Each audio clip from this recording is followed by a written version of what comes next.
Visiting San Diego today, Secretary of Veterans Affairs Doug Collins says VA San Diego is one of the agency's best. We have 170 VAMCs across the country, and this is one in which we can point to and say, this is one that is doing it right. This is one that actually is getting a lot done. Collins has been a controversial leader at the agency. His plan to lay off 80,000 VA employees sparked protests from veterans groups and was canceled this summer.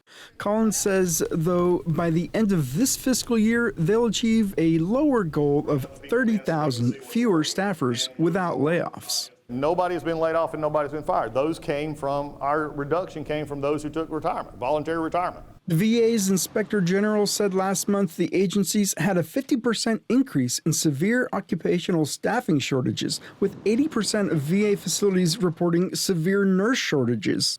The report came out just as the Trump administration canceled the union contracts for more than 400,000 VA staffers. Collins says staff shouldn't feel less supported despite the loss of those collective bargaining rights.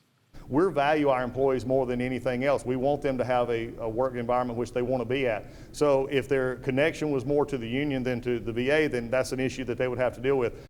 National Nurses United, a union representing 16,000 VA nurses, calls the move union busting and accuses the administration of trying to privatize veteran care.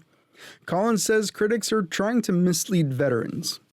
What's happened is there's a lot of folks out there who have gotten used to the system being the system. They've invested in a system in which they like it to feel like that they're being useful in other ways. And so they tell stories that are designed, frankly, I believe, to mislead veterans. Collins also talked about the VA's commitment to disabled veterans and its adaptive sports programs, saying there's no plan to cut or change them.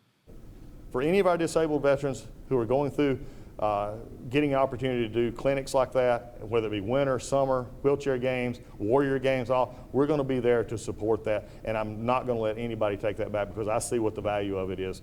VA San Diego serves about 150,000 veterans across San Diego and Imperial counties. Andrew Dyer, KPBS News.